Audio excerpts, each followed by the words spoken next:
ละก่อนละก๊กสองก๊กนี่แหละไม่ว่า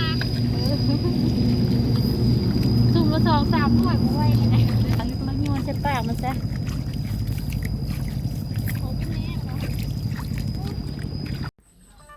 เม็ดข้าวเม็ดน้อยๆที่เรากินอยู่ทุกมื้อทุกวันนี้มันได้เริ่มจากแห้งกายแห้งใจและหลายๆขบวนการเฮ็ดให้ไถนาเนาะทุกคนเนาะมื้อนี้สิพาทุกคนมาเบิ่ง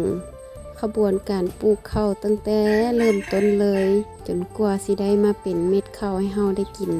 มาเบิ่งมาชมนำกันเลยจ้าสบายดีสวัสดีจ้าทุกคนคลิปวิดีโอคลิปนี้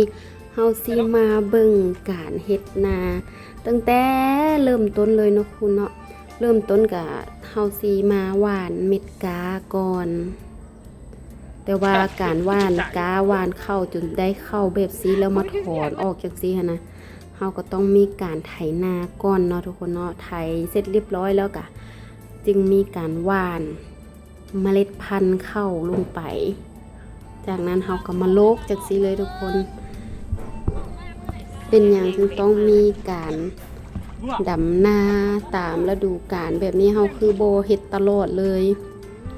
เพราะว่าอยู่แถวบ้านเฮาสิเฮ็ดได้แต่ช่วงฤดูฝนซึ่งมันบ่มีน้ำเพื่ออำนวยความสะดวกในการเฮ็ดนาเฮาต้องอาศัยน้ำฝนหลังจากเฮาหว่านแล้วเนาะทุกคนเฮาถอนก้ามาจังซี่เป็นมัดจังซี่มาแล้วก็ไถนาคาดนาหลังจากไถนาแล้วก็พากันดำจังซี่ก็มีบอนที่มีน้ำบ่ทั่วถึงแต่เฮาก็ยังสามารถดำลงได้เพราะว่าช่วงนี้เป็นช่วงฤดูฝนซึ่งช่วงฤดูฝนนี้มันก็สิมีฝน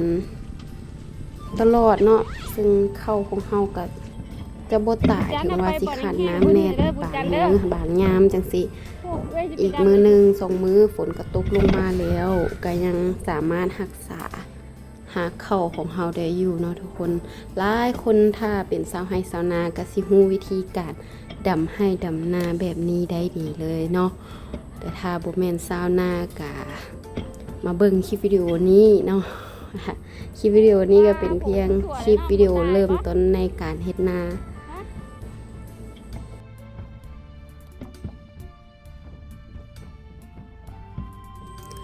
บางคนก็สงสัยว่าถ้าบ่แม่นฤดูฝนสามารถเฮ็ดไร่เฮ็ดนาได้บ่สามารถเฮ็ดนาได้เนาะถ้าหากว่ามีน้ำเพียงพอที่จะหล่อเลี้ยงรากข้าวซึ่งรากข้าวที่เฮาปลูกข้าวส่วนหลายมันสิมีระยะการเติบโตช่วง3เดือนเนาะทุกคนเนาะ3เดือนกว่าบางพันธุ์บางสายพันธุ์ข้าวก็สิประมาณนี้ถ้าเฮาหาก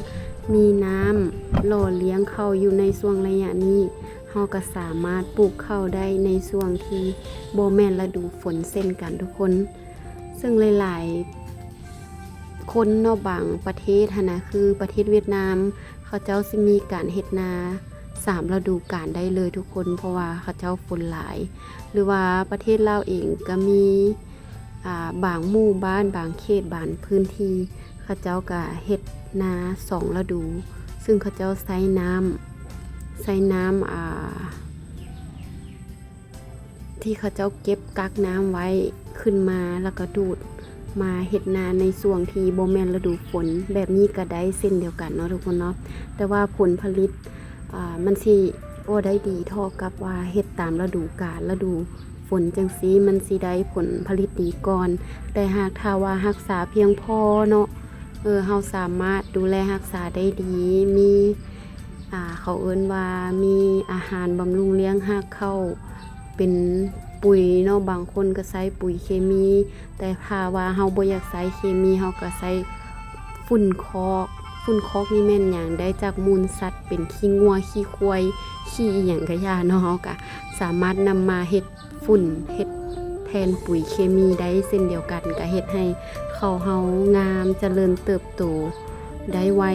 แล้วก็มีมากผลผลิตได้ดีเช่นเดียวกันเนาะทุกคนเนาะบ่จำเป็นต้องใช้แต่สารเคมีหรือว่าปุ๋ยเคมีเสมอไปตัวนี้คือนามีเองนี่ก็บ่ได้ใช้ปุ๋ยเคมีเลยเนาะมีเฮ็ดนากินเองโดยที่บ่ใช้ปุ๋ยเคมีเฮ็ดบ่หลายเฮ็ดน้อยเดียวเฮ็ดพอได้กินพอเนาะอันนี้คือความต้องการที่เฮาอยากเฮ็ดขึ้นกับเฮาเองว่าเฮาต้องการแนวใดเฮ็ดแนวใดและเฮาอยากกินข้าวเพื่อหยังเพื่อกินให้อิ่มหรือกินเพื่อสุขภาพตัวเองอันนี้จัดสรรแล้วก็เฮ็ดเองได้เลยเนาะทุกคนเนาะการเฮ็ดนายังบ่จบเพียงเท่านี้เดี๋ยวเฮามาเบิ่งฤดูกาลที่ต้นข้าวกำลังเติบโตเดี๋ยวคลิปวิดีโอคลิปหน้าเอมมี่สิพาทุกคนไปเบิ่ง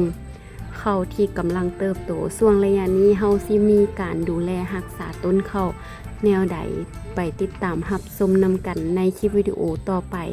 สำหรับคลิปนี้เอมมี่ขอลาไปก่อนแล้วพบกันใหม่ในคลิปหน้าถ้าหากคลิปวิดีโอคลิปนี้มีประโยชน์ฝากกดไลค์กดแชร์กด Subscribe และอย่าลืมกดกระดิ่งเพื่อบ่ให้พลาดคลิปวิดีโอใหม่ๆของมีในครั้งต่อไปขอขอบใจที่ติดตามรับชมและรับฟังบ๊ายบาย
ลูกมันเดือดก่อนแล้วก๊กสองก๊กนี่แหละไม่ลาจุ่มละ2-3 ถ้วยมาไว้มันมีมันจะปากมันซะ